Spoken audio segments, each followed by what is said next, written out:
Hello everybody, we're doing some RV mods today.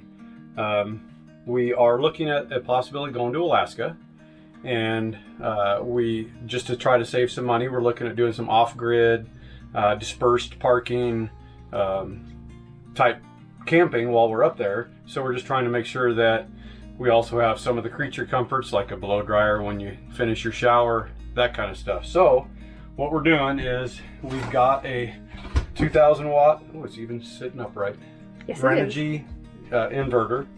It's a pure sine wave, so if we even decide to bring her sewing machine along, yay, we can use that. And we're trying to fit it underneath our couch. So the batteries were situated long-wise like this, but now that I have a real battery monitor that needs a shunt, we're going to mount the shunt because this wall's fairly solid. We're going to mount the shunt there. So I have to reposition the batteries. They still fit underneath the couch. We have removed the backer board here. It will be going back, but then we mounted a piece of 1/2-inch plywood here, which is what the inverter is going to mount to. And what I'm doing right now is it's just so close to fitting.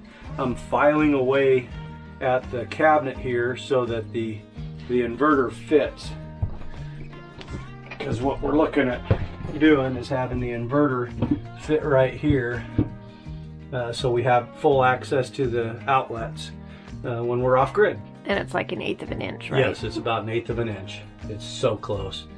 But I think I have everything on hand other than a 250 amp battery fuse, and I'd like to find a resettable one. So I need to find a battery fuse, but hoping to get all this stuff installed. We have a trip to my brother's planned later this month that hopefully we can do some experimenting while we're there.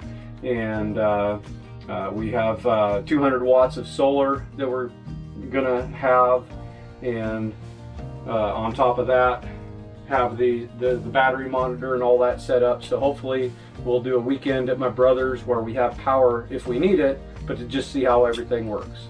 So hopefully things work well.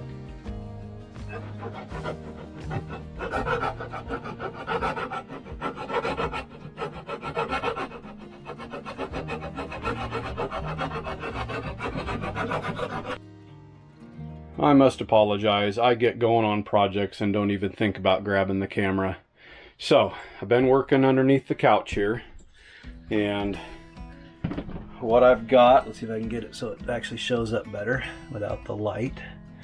I've put in a 1/2-inch sheet of plywood against the already existing 2x4 framing for the support of the couch, so it's more than strong enough. I've mounted the 2000 watt inverter there. I've got the shunt for the battery monitor mounted over here. This is 1/2-inch thick. I know it's only MDF, but it's still good and solid. And I've got the wires figured out for that.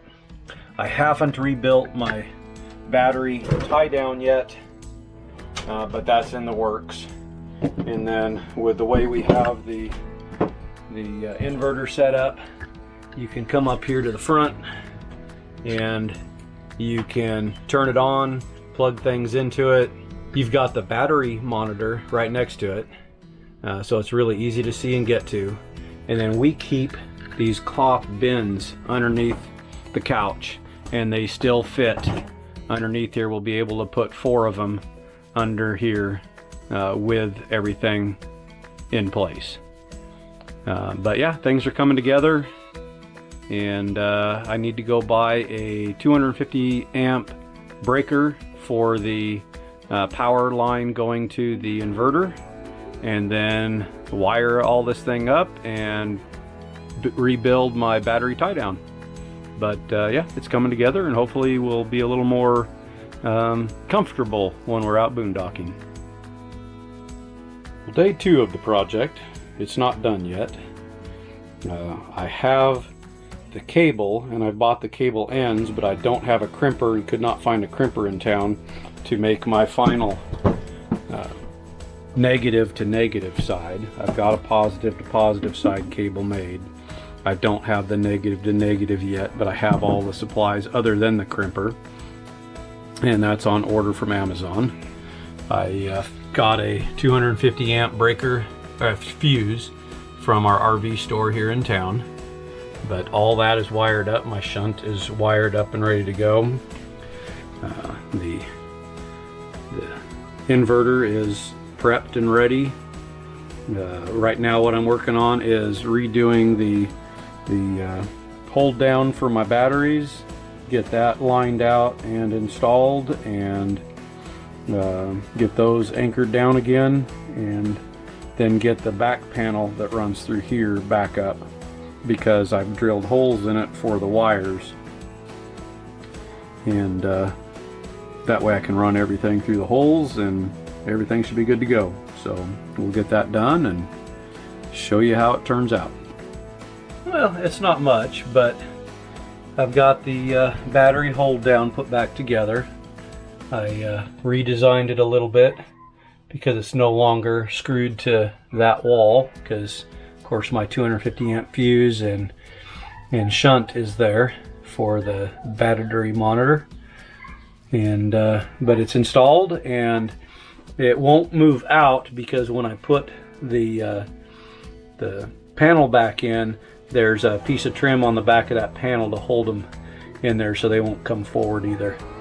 So they're well in there, and now I got to get the panel back in, attach the wires to the inverter, and then wait for my crimper to finish the battery install. But it's getting there. Alright, so I got the back panel reinstalled. It's ready to go. The inverter is completely wired, and so is the battery monitor. We got my 250 amp fuse installed. I've got the shunt for the battery monitor. I've got my short cable for positive to positive, and I have the cable in the ends for the negative. I'm going to do the same thing, just a short little one going from negative to negative. Then I can hook up my main battery leads, and should have a good working battery monitor and 2000 watt inverter. It's all set up on the outside here so that we'll be able to read the monitor fairly easy, and turning on the inverter when we're off grid is going to be simple. We'll have 3 outlets right there.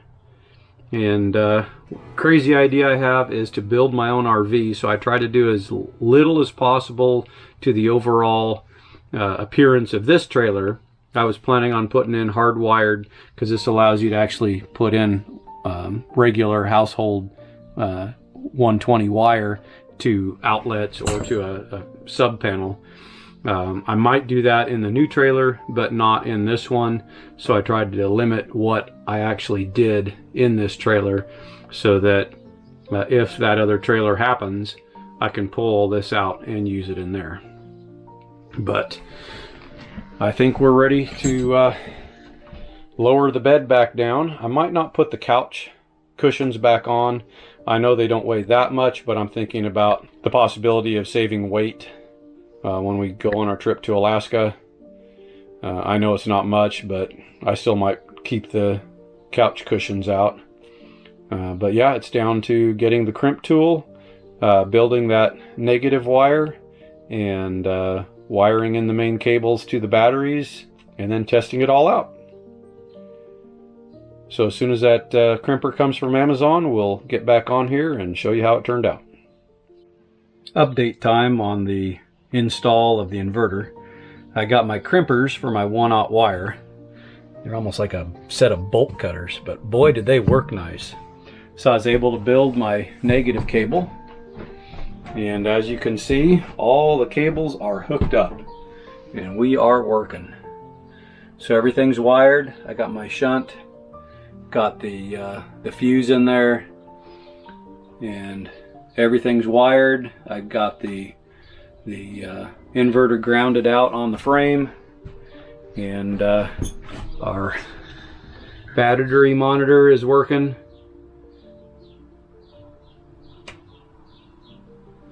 and the inverter's working. So you can turn this on here. And I've plugged in the hairdryer and tried it. It's working good. So pretty excited about this. Things are going along pretty smooth. And as far as the inverter goes, I think we're ready to go. Another project I've been working on is when we switched from our mini light to the R-Pod does not have a rear receiver for our bike rack. So I went to a friend's house just a day or two ago. I don't know how well that's showing up on screen. It's awful bright out here. Let me move it back here.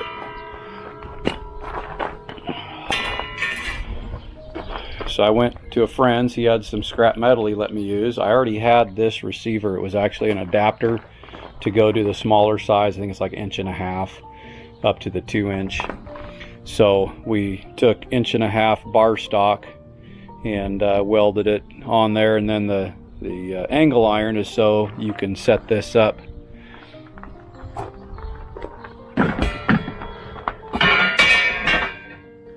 There we go. You can set it up on the A-frame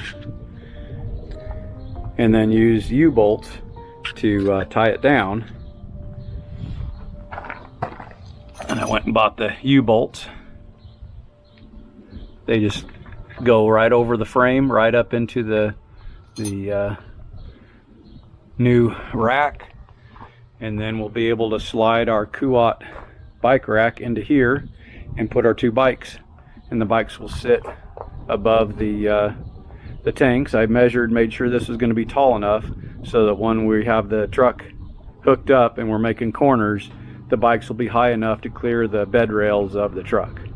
So that's another project we're working on. I need to get another coat of paint on it later this afternoon, and yeah, things are going well, getting a lot done here.